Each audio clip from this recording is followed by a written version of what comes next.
여러분, 오늘 공평함이란 이 남이 가진 것, 내가 다 갖는 게 공평함이 아니라 바로 그저 하나님께서 내게 주신 것을 그냥 받아들일 수 있을 때 그것이 공평함으로 느껴지는 것인 줄로 믿습니다. 그런데 우리는 이 세상이 공평하지 못하다고 느낄 때가 너무나도 많지요. 세상 참 불공평하다. 여러분, 이렇게 한 번씩은 다 느껴봤을 것입니다. 특별히 욥에게 있어서 이 욥이 보는 이 세상의 모습은 바로 공평함이 없는 세상 그 자체였다라는 것이지요. 내가 당하는 이 고난을 바라보면서 너무 억울해하는 것입니다. 내가 뭘 그렇게 잘못했는지 알 수가 없다라는 것이죠. 내가 잘못한 것을 알게만 해줘도 이 상황을 내가 받아들일 수 있겠는데 그렇지 못하다라는 것입니다. 오늘도 친구들과 욥이 논쟁을 시작합니다. 오늘 내용은 욥기 20장과 21장의 내용인데요. 이제 욥의 친구들 중에 한 사람인 이 소발이 인과응보의 논리를 바탕으로 이 욥의 재물에 대해서 공격하는 내용이 바로 20장의 내용이고, 그에 대한 욥의 대답이 오늘 본문의 21장의 내용인 것입니다. 이 욥을 야단치기 위해서 소발이 했던 이야기들은 하나도 틀린 이야기가 없습니다. 그러나 우리가 다 납득이 되는 일임에도 불구하고 오늘 그 내용이 무엇이냐면 20장의 내용 전반적으로 우리가 이렇게 쉽게 표현하자면 이런 것입니다. 악인은 세상에서 진정한 행복을 누릴 수 없다. 제 아무리 수고한다 할지라도 악인들은 평화를 누릴 수 없다.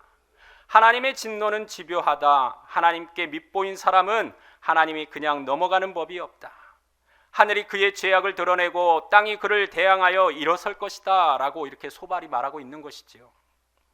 여러분, 우리가 전에도 살펴봤지만 아무리 옳은 얘기라 할지라도 그 맥락에 맞게 얘기를 해야 한다라고 얘기를 했습니다. 그 옳은 말 때문에 속이 상한 경우가 얼마나 많은지 모릅니다. 어느 SNS에 올라온 글을 본 적이 있는데요. 여자분입니다. 운전을 하고 가다가 조금 실수를 해가지고 사고가 났어요. 그래도 다행인 것은 이 피해자가 좋은 사람이었기에 자기 몸 다치지 않았다라고 괜찮다라고 하면서 오히려 괜찮냐고, 어디 다치신 데 없냐고 이렇게 물어보는 그런 점잖은 사람이었습니다. 그런데 이 여자분이 남편에게 사고가 났으니까 연락을 한 것이지요. 그래서 전화를 했더니 남편이 한 걸음에 달려왔습니다. 그래서 남편에게 이렇게 사고가 났다라고 얘기를 하면서 이 상황을 얘기를 하니까 남편이 대뜸 하는 말이, 그러게 내가 운전 조심해서 하라 그랬잖아, 이렇게 얘기하는 것이죠. 여러분, 틀린 이야기가 아니고 맞는 이야기입니다. 운전은 조심해서 해야죠. 그러나 오늘 그 아내가 듣고 싶은 말이 바로 이 말이었을까요? 그렇지 않다라는 것이죠. 그러니까 모든 옳은 말이 항상 좋은 것은 아니라는 사실입니다. 소발의 말이 옳았지만 맥락에는 안 맞았다라는 것이지요. 그래서 틀린 것입니다. 그래서 오늘 욥의 대답이 이제 나오기 시작합니다. 욥이 하는 말이 이런 것입니다. 하나님께서 내가 하신 일은 내가 여전히 이해하지는 못합니다. 그러나 그럼에도 불구하고 나는 하나님을 포기할 수 없습니다. 이렇게 얘기하는 것이죠. 이 중첩된 고난을 통해서 욥은 무엇을 알기 시작했습니까? 그러나의 신앙인 것입니다. 그럼에도 불구하고 그렇기 때문에 이제는 하나님을 향해서 말을 하겠습니다 라고 얘기를 합니다. 그리고 이 친구들에게 이제 욥은 할 소리를 합니다. 친구들이여, 너희가 나를 위로해 주길 바라는데 진정한 위로라고 하는 것은 충고해 주는 것이 아니라 바로 경청해 주는 거야 라고 얘기하는 것이지요. 그러니까 지금 욥에게 필요한 것은 무엇입니까? 옳은 말을 해주는 친구가 필요한 것이 아니라 욥의 그 마음 속사정을 충분히 헤아려주고 경청해주는 그런 친구가 필요했다는 것이지요. 너도 내 심정을 내가 잘 안다라는 것을 표현해주는 그런 친구가 필요했다는 것입니다. 그래서 지금 욥의 상황은 선한 일을 한 사람은 복을 받고 악한 일을 한 사람은 벌을 받는다, 이런 인과응보에 작동되지 않는 현실 속에 있다라는 것이죠. 그러니까 세상이 너무나도 소름 끼치고 또 무서워지기까지 했다라는 사실입니다. 그래서 욥은 자기가 본 세상을 하나님 앞에 이야기하는 것입니다. 어찌하여 악인은 자신은 물론이고 자자손손 대대로 번영을 누립니까? 그런데 내 앞장에서 소발은 뭐라고 하냐면 악인들은 반드시 망한다라고 했거든요. 자기도 망하고 자식도 망한다라고 그렇게 했는데 지금 욥은 무엇이라고 얘기합니까? 내가 보니까 그렇지 않더라는 것이에요. 세상에 악한 사람들이 자자손손 번영을 누리더라는 것입니다. 하나님의 심판이 그들 위에 임하지 않는 것처럼 보이더라는 것이에요. 이렇게 욥은 얘기를 하고 있는 것입니다. 그 악인들은 하나님에 대한 경외심조차도 없습니다. 자기들이 누리고 있는 그 성공을 자신의 힘으로 얻었다라고 생각하는 거예요. 현실에 납득하기 어려운 상황인 것입니다. 17절에서 악인들의 등불은 꺼지는 법이 없다. 재앙조차 비껴가는 것처럼 보이기 시작한다라고까지 이 욥은 얘기하고 있습니다. 여러분, 우리는 죄의 체유가 죄의 저주가 후손에게까지 영향을 끼친다라고 우린 그렇게 알고 있지 않습니까? 또 내가 선한 일을 하면 성경은 무엇라고 얘기합니까? 자손 수천대에 이르기까지 복을 주신다라고 말씀하셨는데 이것이 작동이 잘 안 되는 경우가 있다라는 것을 오늘 이 본문 가운데서 우리에게 주시는 말씀입니다. 예를 들면 일제강점기 때 친일파로 숭숭장구했던 사람들의 자식들은 지금도 좋은 대학 다녀서 또 높은 자리에 가서 잘 살고 있는 것을 보게 됩니다. 근데 독립운동을 했던 분들의 자제들은 가난하고 또 아버지가 그 독립운동에 투신했기 때문에 그 당시에 잘 배우지도 못하고 잘 먹지도 못하고 잘 생활을 하지 못했던 것이죠. 여전히 어렵고 생각해보면 이와 같이 세상에 공의가 없는 것처럼 느껴질 때가 너무나도 많다라는 것입니다. 이것이 솔직한 심정 아닙니까? 그런데 더 기가 막힌 것은 무엇이냐면 이 악인들이 죽을 때까지 기력이 정정하다는 것이에요. 좋은 것 많이 먹어서 그렇다고 하는 것입니다. 죽을 때도 평안하게 죽었다라는 것이에요. 그러면서 욥은 특별한 상황들을 지금 얘기하는 것입니다. 오늘 본문 33절의 말씀에 그들의 무덤은 화려하게 꾸며지고 수많은 조문객들이 찾아오더라 이렇게 말하고 있는 것입니다. 그런데 세상에는 고통스럽게 살다가 고통스럽게 죽는 사람들이 그리고 아무런 그런 사회에 해악을 끼치지도 않고 정말 바르게 살려고 옳게 살려고 노력했던 사람들이 얼마나 고통 속에서 살다가 고통 속에 죽어가는지 모릅니다. 이해할 수가 없는 것이죠. 그런데 성도 여러분, 우리가 이 대목에서 우리가 문득 깨달아야 하는 것이 있습니다. 그게 무엇입니까?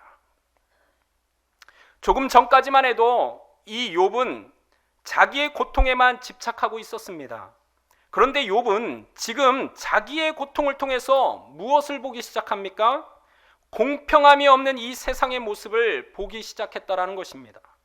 공평함이 없는 이 세상에서 고통받고 있는 인류가 눈에 보이기 시작했다라는 것이지요. 성도 여러분, 이것이 바로 고통이 가져다주는 유익인 것입니다.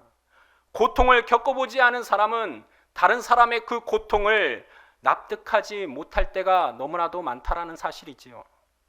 그러나 내가 어려움을 겪으니까 먼저는 내 어려움에 집중하지만 시간이 지나고 나면서 나의 그 고통이 바로 인류가 겪고 있는 그런 보편적인 고통인 것처럼 보이기 시작한다라는 것입니다. 그것을 보면서 눈물겨워한다라는 것이지요. 욥은 거기에 눈을 뜨기 시작했다라는 것입니다. 그래서 욥은 고통받는 이들과 자기를 일치시키는 것이지요. 그런데 여러분, 우리가 그런 분을 또 알고 있어요. 우리가 성경에서 찾아볼 수 있는데요. 고통받는 사람들과 자기를 일치시킨 분, 그분이 누구입니까? 바로 예수 그리스도인 줄로 믿습니다. 욥의 모습 속에서 세상의 모든 모순을 짊어지고 있는 예수 그리스도의 모습을 우리는 발견할 수가 있는 것입니다. 우리가 욥을 쭉 묵상하면서 배울 수 있는 것이 바로 그런 것을 보는 것입니다. 세상에 있는 고통이 내 아픔으로 다가오지 않는 사람은 절대로 그 예수 그리스도의 마음을 알 수가 없는 것이지요. 성도 여러분, 중국의 라오서라고 하는 소설가가 있습니다. 그분의 책에 보면 이런 이야기가 나옵니다. 제가 잠깐 읽어드리도록 하겠습니다. 오늘 비처럼 비가 옵니다. 세상에 비가 소나기처럼 쏴 하고 내립니다. 그분이 이어서 이렇게 썼습니다. 비가 개인 후에 시인들은 연잎의 구슬과 쌍무지개를 읊조리지만 가난뱅이들은 어른이 병이 들면 온 식구가 굶는다. 한 차례 비는 기녀나 좀도둑을 몇 명이나 보내주는지 감옥에 들어가는 사람을 얼마나 내는지 모른다. 어른이 병들면 아이들에게는 도둑질이나 몸을 파는 것이 굶는 것보다 훨씬 낫기 때문이다. 그 다음에 성경에 나오는 유명한 구절이 바로 나옵니다. 이렇게 말합니다. 비는 부자에게도 가난뱅이에게도 내린다. 의로운 사람에게도 의롭지 않은 사람에게도 내린다. 그러나 실은 비는 결코 공평하지 않다. 공평함이 없는 세상에 내리기 때문이다 라고 그렇게 말합니다. 여러분, 성도 여러분, 이 자연재해라고 하는 것이 여러분 공평하십니까? 공평하지요. 그 사람이 많이 배웠다라고 또 많이 가졌다라고 혹은 많이 배우지 못하였다라고 또 가난하다고 해서 그 자연재해가 사람을 가리지 않기 때문에 그렇습니다. 그러나 욥은 뭐라고 얘기합니까? 쉽게 표현하자면 자연재해에 취약한 곳은 되게 취약계층들이 살고 안전한 곳에는 되게 넉넉한 사람들이 산다. 이렇게 얘기하고 있는 것이에요. 왜요? 세상에 공평함이 없기 때문입니다. 해와 비는 사람을 가리지 않고 내리지만 공평함이 없는 세상에 내리기 때문에 그것이 차별을 만들어내기도 한다는 사실이지요. 그것이 아파지는 것입니다. 욥은 바로 그 아픔의 세계에 지금 눈을 뜨고 있는 것이에요. 자신의 고통을 통해서 말입니다. 이전에 욥은 고통받는 사람들을 보면 안타깝다, 정말 불쌍하구나, 안 됐다 그러고 자신의 가진 것을 나누어 주는 사람이었습니다. 그런데 욥은 비로소 고통받는 인류와 자신이 한 몸이라는 것을 알기 시작한 것이죠. 이것이 정말 대단한 발전 아닙니까? 바로 이것이 소발의 말에 대한 욥의 응답이 갖고 있는 진정한 삶의 의미인 것입니다. 욥이 눈뜬 세상의 현실을 오늘 우리와 무슨 상관이 있습니까? 대단히 중요한 문제입니다. 우리 교회를 보십시오. 우리 교회가 왜 사회복지 사업을 이렇게 열심히 감당하고 있습니까? 그것은 단지 세상이 그렇게 공평하지 못하다는 것에 눈을 떴기 때문에 우리가 그와 같은 사역들을 열심히 하는 것 아니겠습니까? 그렇기 때문에 어떻게 이런 눈을 뜨게 되었느냐? 담임 목사님이 몸이 많이 편찮으셨잖아요. 폐병과 암병으로 투병하시면서 많은 어려움을 겪지 않았겠습니까? 그렇기 때문에 담임 목사님께서 개인적인 그 고통을 겪으시면서 그냥 개인의 아픔으로만 이해하고 끝난 것이 아니라 이 고통이 세상의 약자들을 눈여겨보게 된 계기가 됐다라는 것이지요. 그래서 우리는 장애인이나 외국인 또 위기 청소년 가운데 또 노인들까지 이런 사회적인 약자들을 통해서 섬기고 있는 것입니다. 욥이 건강할 때 또 돈이 많았을 때 자녀들이 모두 살아 있었을 때에 그때는 그럼 그와 같이 약한 사람들이 없었습니까? 악한 자들 때문에 피눈물 흘리는 사람들이 없었겠습니까? 있었지요. 당연히 그 시대에도 있었습니다. 욥은 부자였을 때에도 가난한 사람들, 어려운 사람들을 잘 도와주는 사람이었습니다. 그렇다면 지금 모든 것을 잃어버린 그 욥은 도대체 어떻게 바뀌었습니까? 건강했던 욥은 가난한 자들에게 그저 먹을 것을 주면 끝이라고 생각했습니다. 필요한 것을 주면 자신은 할 일 다 했다라고 그렇게 생각하면서 살아왔던 사람이었습니다. 그러나 고난을 만나고 세상의 불의를 목격하고 세상이 공평하지 못하다는 사실을 확인한 욥은 이제 바뀐 것이요. 단지 먹을 것을 주는 것이 전부가 아니라는 사실을 깨닫게 되었다라는 것입니다. 그럼 무엇이 필요하겠습니까? 먹을 것이 없고 건강을 잃어버리고 또 관계가 깨어지고 세상에서 약자로 살아가는 이들에게 필요한 것이 진정 무엇이겠습니까? 진정 필요한 것은 먹을 것도 아니고 건강도 아니고 깨어진 관계도 아니고 세상에서의 그 약자로 살아가는 사람들에게 필요한 무언가를 주는 것이 아니라 진정 필요한 것은 그들에게 삶의 의미를 주는 것입니다. 바로 우리 주님이 말씀하셨지요.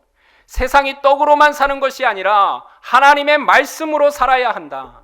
또한 주님께서는 내가 곧 길이요 진리요 생명이라고 말씀하셨습니다. 무슨 말씀입니까? 떡을 준다고, 건강을 준다고, 관계에 인위적인 것을 붙여준다고 해결되는 것이 아니라 연약한 이들에게 정말 필요한 것은 삶의 의미라는 것입니다. 내가 왜 살아야 하는지, 삶의 길이 어디 있으며 진리가 무엇이며 생명이 무엇인지 알려주는 것이 훨씬 더 중요하다라는 사실입니다. 성도 여러분, 우리는 지금 욥이 당한 고통을 겪지 않았지만 인생의 참된 의미를 알고 있지 않습니까? 먹고 마시는 것이 전부가 아니고 하나님을 아는 것이 더욱 중요하고 길이요 진리요 생명이신 그 주님을 알고 또 그 주님 찬양하고 그분과 교제하며 또 평생토록 그 주님과 동행하는 것이 훨씬 더 중요하다는 것을 우리는 알고 있지 않습니까? 사도행전 3장에 베드로와 요한이 성전에 기도하러 올라갔다가 만난 구걸하는 자에게 외치지 않습니까? 은과 금은 내게 없거니와 내게 있는 것 이것을 주노니 나사렛 예수 그리스도의 이름으로 일어나 걸어라. 바로 이것입니다. 그것이 바로 구걸하는 자에게 있어서의 삶의 의미였다라는 것이지요. 성도 여러분, 세상이 어그러져 있고 나쁜 자들이 너무나도 많고 악한 자들이 훨씬 잘 살고 있고 대접받는 세상이라면 그렇기에 더욱 우리 그리스도인들이 행복한 전도자가 되어서 온 세상 사람들에게 그 삶의 의미를 나누어 주어야 되지 않겠습니까? 삶의 의미를 잃어버린 이에게 참된 의미를 나눠주기 원하는 행복한 전도자들을 향하여서 사도 바울은 고린도후서 4장에 이렇게 말을 합니다. 우리가 이 보배를 질그릇에 가졌으니 이는 심히 큰 능력은 하나님께 있고 우리에게 있지 아니함을 알게 하려 함이라. 우리가 사방으로 우겨쌈을 당하여도 쌓이지 아니하며 답답한 일을 당하여도 낙심하지 아니하며 박해를 받아도 버림받지 아니하며 거꾸림뜨림을 당하여도 망하지 아니하고 우리가 항상 예수의 죽음에 몸에 짊어짐은 예수의 생명이 또한 우리 몸에 나타나게 하려 함이니라. 아멘. 여러분, 어그러진 세상을 향하여서 참된 삶의 의미를 전하는 그런 행복한 전도자로 우뚝 서기를 간절히 축원합니다. 예, 기도하겠습니다.